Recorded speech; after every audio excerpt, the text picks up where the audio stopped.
இப்போ நம்ம எங்க வந்திருக்கோம் பார்த்தீங்கன்னா, செஞ்சி அடுத்துள்ள செம்மேடு கிராமத்தில் அமைந்துள்ள மகா பிரித்திங்கரா தேவி ஆலயத்துக்கு தாங்க வந்திருக்கோம். இந்த கோவிலோட சிறப்பு என்ன வாங்க பார்ப்போம். சிறப்பு என்ன அப்படின்னு பார்த்தோம் அப்படின்னா, பொதுவா பிரத்யங்கிரா அப்படின்னாலே அதர்வண பத்ரகாளின்னு சொல்றது. காளிக்கே உரித்தான ஒரு சுபாவத்தோட அம்பாள் வடக்கு நோக்கி அமர்ந்து அருள்பாலித்து வருகிறார்கள். அம்பாளுடைய உக்கிரத்தினால ஏரியை பார்த்த மாதிரி பிரதிஷ்டை. எப்படி நமக்கு ஒரு கோபம் வந்தது அப்படின்னா, குளிச்சுட்டு வந்தோம் அப்படின்னா அந்த தண்ணி பட்டோன்னா சாந்தமாகவும், அதே மாதிரி அம்பாள் ஏரியை பார்த்த மாதிரி இங்கே பிரதிஷ்டை. எல்லா இடத்துலையும் ராஜகோபுரம் முன்னாடி இருக்கும். இங்கே அம்பாளை பின்னாடியிலேருந்து வந்து தரிசனம் பண்ணிட்டு போகிற மாதிரி ஒரு அமைப்பு.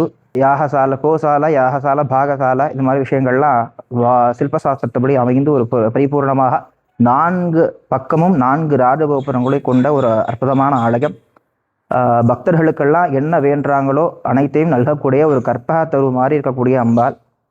நிறைய பேருக்கு குழந்தை பிரார்த்தனை பண்ணி எல்லாருக்குமே குழந்தை பிரார்த்தனைகளாக அம்பாள் தந்திருக்காங்க. அது மட்டும் கிடையாது, விவாக தடையாக இருக்கட்டும், தொழில் அபிவிருத்தியாக இருக்கட்டும், எல்லாத்துக்கும் அம்பாள் வந்து ஒரு அருமருந்தாக அற்புதமாக எல்லா விஷயங்களையும் கொடுத்துக்கிட்டு இருக்காங்க.